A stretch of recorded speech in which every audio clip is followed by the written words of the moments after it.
Hey, yo, peace to the family. I'm back. Now, you guys know I've been busy a little bit, so we're going to get over this little busy season that I'm going through right now. But I was looking at this particular lawsuit, the breakdown. I don't want to get into it because this video will be long as hell, and I really don't want it to be that long. But however, I'm looking at the lawsuit breakdown that Vergil Ortiz currently have against Golden Boy Promotions, Oscar Dela Hoya. So basically, I just want to go over like maybe 4 or 5 pointers. And I see both sides of the argument. I think the lawsuit, you guys can look it up and download it yourself and really look at it. It's an itemized breakdown. But I'm going to just tell you some things that I got out of it, right? So basically, one of the points I got out of this lawsuit that's out there is that Vergil Ortiz, as you guys know, have been living under a rock, that Vergil Ortiz is trying to terminate his contract with Golden Boy Promotions. That's what the whole thing was about. He lost that, right? He lost that lawsuit. Ortiz's team is citing breach of contract for not exploring all financial options for the fight. So what he's saying is this here. Oscar Dela Hoya may have other financial, other monies that could be generated in order to make this fight happen. However, Oscar Dela Hoya is not exploring those. So this is what Rick Morigian is saying. And really, this is Rick Morigian. Rick Morigian. Now, you know what? Let me take that back, because Rick Morigian is the one that's getting the blame. Rick Morigian can only do what his clients tell him to do. So this is Vergil Ortiz is doing, him and his father through their manager. All 3 of those guys are on board together, right? And again, I don't have a dog in the race. I'm not Mexican American. I really don't give a damn about what Oscar Dela Hoya is doing or what Vergil Ortiz is doing. I really don't give a damn. They can jump off a bridge for all I care. I don't care. I don't have an emotional attachment to it. But, I cover the sport of boxing. I'm going to break it down. So basically, this is what he's saying, right? I wrote some of these notes down. He's saying he's not exploring all of the financial options. Now, by Oscar Dela Hoya openly beefing with Turk Al-Sheikh, this is pretty much what it's saying. I want you guys to look at it. By him openly beefing with Turk Al-Sheikh on his Clapback Thursdays and dissing Zuffa boxing and stuff like that, on his Clapback Thursdays, it actually hurt the financial potential of the fight. So apparently Rick Morigian have other financial options that can help make this fight a lot bigger from a financial standpoint, more so than what Oscar Dela Hoya is offering for the fight. Oscar Dela Hoya is offering Vergil Ortiz a $3 million guaranteed fight purse. So he's going to get that regardless of what, right? This is what he have going on, right? Let me continue. Now, Golden Boy's proposal is a $3 million guarantee, which I just mentioned, plus pay-per-view upside. Once the pay-per-view sales hit $200,000 or more, whatever, an additional 50%, it's a 50-50 split. So basically, an additional revenue would be kicked in and into the deal, and Ortiz will receive a 50-50 pay-per-view split. Now, some of y'all may say, okay, that's pretty good, but this is the problem. I told you guys, this is why Showtime went out of business, because you get a lot of reporters that give sources say, Tank Davis sources say he sold 250,000 pay-per-views on Roller Romero, this and that. And I told you guys, a lot of this stuff has been lies for a long time. It's smoke and mirrors. There was a reason why Showtime in 2016 or 17 stopped giving the pay-per-view numbers, like what did it sell? And then you start hearing sources say from Dan Rayfield, Mike Carpenter, well, according to my sources, it sold such and such. But the platform, the Showtimes, no one is going on record from the companies, a publicly traded company, coming out saying, hey, this is what it sold. They're not saying that. So they go through their proxies and they give them information. Then they put that information out there. Then content creators make content saying, oh man, well, what's the name? Tank did 200,000, or Ortiz did this, or this fighter did that. But guess what? None of it is true. And so, do you want to know how I know it's not true? Golden Boy proposed, he rejected that, right? Golden Boy proposed a $3 million guarantee and pay-per-view upside for 200,000 pay-per-views, right? So if they sell 200,000 pay-per-views or more, it's a 50-50 split. Now I want y'all to check this out. Rick Morigian didn't like that. So Rick Morigian countered. Rick Morigian, which is Virgil Ortiz's manager, counter offer was a $7 million purse for the Vergil Ortiz versus Boots Ennis fight with no pay-per-view revenue attached. So you would say, wait a minute, wait. Why would he not want the pay-per-view revenue? Do you notice what Rick countered? Rick said, no, I want to double that plus one. Give us a $7 million. He originally asked for 10. That's what he said on Twitter. He originally asked for 10. Y'all remember that. That's still out there. But now he's saying he wants 7 million, no pay-per-view. Don't worry about it. And whatever the pay-per-view do, don't worry about it, baby boy. Y'all can have it. Now you may ask yourself, why is it that Virgil Ortiz's manager would propose, I want 7 million. Don't give us the 10. Don't give us the 3, Oscar, what we are contractually bound to fight under because he signed it contractually. Give us 7. Give us double it plus 1. Give us 7, and you can have the pay-per-view. Do you want to know why? Because Rick Morigian know that pay-per-view is not going to sell. He know Boots Ennis is not a superstar. The boy can barely talk. And Virgil Ortiz is not a superstar. Don't nobody really know who he is. Neither one of them is like that, right? I mean, they are known in boxing circles. They are known on social media, like YouTube and stuff like that. But outside of that, them dudes ain't nobody running them down, shutting down the mall, shutting the shopping mall down. You know what I mean? When they walk down the street, they ain't big like that. I'm just being honest with you. They're not. So Rick Morigian knows that. So he know that for a fact. So this is why he's saying, look, don't worry about that. Just double plus 1, which you're offering us, and you can have the pay-per-view revenue. Because Rick knows if that pay-per-view doesn't sell 200,000 or more, there is no upside. It's just going to be he only made $3 million to fight Boots. And it's a high-risk fight for him. You get what I'm saying? So that's what it is, because he know that the pay-per-view ain't selling. Ain't nobody selling pay-per-views. None of them. So all the sources say that y'all been hearing who doing what numbers is the reason why it's sources say. Now fans choose to pick and choose what they want to believe because of their emotional attachment to the fighters. But ask yourself this one question. Why did Paramount pull the plug on Showtime? We heard all these years of how successful these pay-per-views was from the GOAT from PBC and this fighter doing that and Arrow doing this and Tank doing that and the Charlo doing this and everybody doing all these great numbers, but yet Showtime folded because of their parent company folded them. Do you want to know why? Because they was lying. Them pay-per-views wasn't selling. Them people was losing money. It's all smoke and mirrors. So Rick Morigian understands this. He understands this very well. He's like, wait a minute, man, I ain't falling for that. You see what I'm saying? So that's what's going on. That's what's going on as it relates to that. So now Golden Boy rejected that offer. Wrote my notes down. I got my notes right here. They rejected that offer. Rick Morigian then points to the fact that Shakur Stevenson and Teofimo Lopez, they made $8 million apiece for their fight. And he used that as the argument. He's saying if Virgil Ortiz and not Virgil Ortiz, if Shakur Stevenson and Teofimo can make $8 million, what you think that Boots and Virgil should make? We should make at least $7 million. And this is the problem with that. For one, Boots nor Virgil Ortiz have the accomplishments that Shakur and Teofimo have. That's one. They don't have the accomplishments. You see what I'm saying?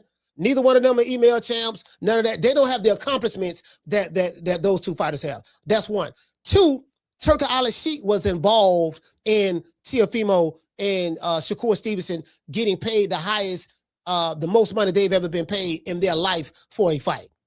Turki Al-Sheikh is not the norm. Turki Al-Sheikh is the exception. So if you use Turki Al-Sheikh as a gauge to base what your fighter should be paid, but guess what? Oscar Dela Hoya don't have the money that Turki Al-Sheikh has. And Oscar Dela Hoya cannot afford to overpay fighters the way Turki Al-Sheikh can overpay fighters. Turki Al-Sheikh, they're not making a profit on none of that from what I'm hearing. You know what I mean? They ain't made a profit. But guess what? I'm not worried about it. Turki Al-Sheikh not worried about it because it's not his money. It's the kingdom of Saudi Arabia's money. That country got trillions of dollars at their disposal. And for the 2030 Riyadh Season Initiative, they have a lot of money in that, billions of dollars in that coffer. You know what I mean? The 2030 Riyadh Season Initiative has a lot to do with just sports in general, not including boxing, really. You get what I'm saying? So he's using that as a gauge, but you can't use that as a gauge because that's not the norm.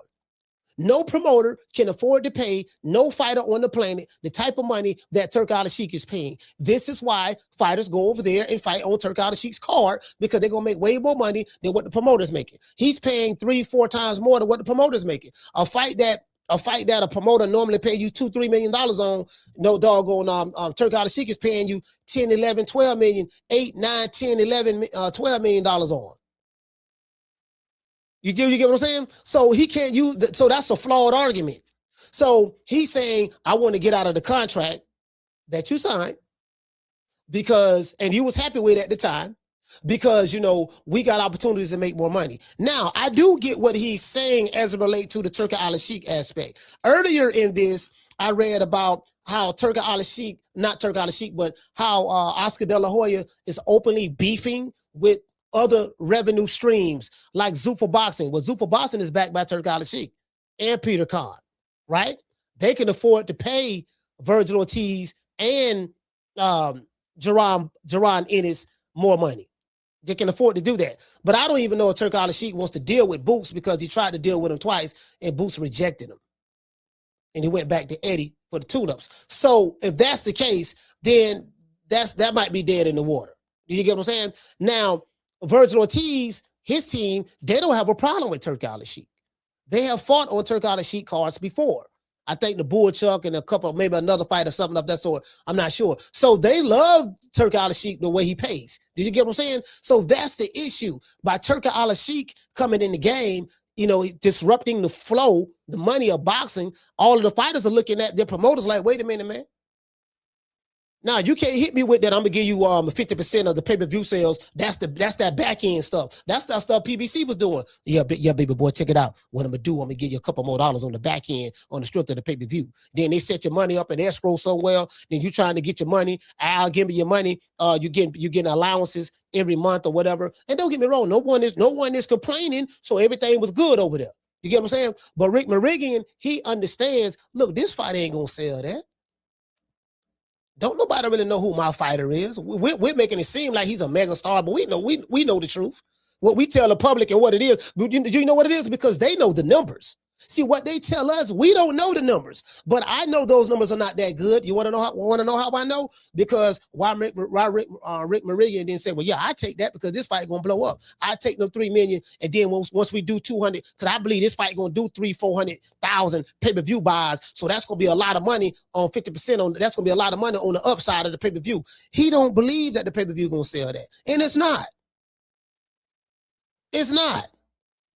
Virgil Ortiz and Jaron Ennis is not a pay-per-view fight at all. Did you get what I'm saying? It's a regular fight. Now, are they talented guys? Yes. They have to take that next step in order to take them to that stardom or whatever they're looking for. And that next step is them fighting each other. Then whatever money that they may be hoping to get after they fight each other, then that. But guess what? Virgil Ortiz and Jaron Ennis, they don't even have a belt. It's not even a title fight. The belts don't really mean nothing no more anyway, so it don't mean nothing anymore. The WBC is proving that point every day. They are getting involved in Zurdo Ramirez and David Benavidez's fight that have nothing to do with them at all. It's for the WBO and I think the IBF title or WBO or WBA title or something of that sort. I'm not sure. It's a unification match that I think Zurdo have 2 belts. And then WBC just wants to get involved in it. Their belt is nowhere near on the line. Just like it was when Shakur Stevenson fought Teofimo Lopez. Shakur had a belt at 135. He didn't have one at 140. And then the WBC jumped in and they say, no, you got to pay us sanctioning fees, even though our belt is not on the line. You know what I mean? In another weight division. So this is what WBC is doing. So they created a new fictitious belt, the WBC hog head cheese belt, and they say, yeah, we created another belt out of thin air, and then the winner of this fight, we're going to give y'all this belt. So the WBO and the IBF, like the WBO and the WBA, like, nah, baby boy, we're not getting involved in that. If Zurdo Ramirez and David Benavidez fight each other, our belts are not going to be on the line. We're not going to sanction it. So they just going to have to fight each other for that TikTok Mickey Mouse fictitious belt that Mauricio Sulaiman just made up. So basically, this is what's going on. Those guys don't even have titles. So the belts don't mean anything anyways. So the issue is Virgil Ortiz and Jaron Ennis, they are $3 million fighters. Them dudes ain't no big, massive draws like that. That's the reality of the situation. Rick Morigian understands that. You get what I'm saying? So I get where he's coming from, and this is why Jaron Boots fans feel that, you know what, man, this dude is ducking the fight. because the fight can be made right now. But Vergil Ortiz's team, they are refusing to fight under the contractually bound contract that they have with Golden Boy. They are refusing to fight Boots for $3 million. Now, they didn't do this when they fought what the dude name? What the dude name he just fought from Florida, the Haitian boy. The Haitian boy, Erickson Lubin.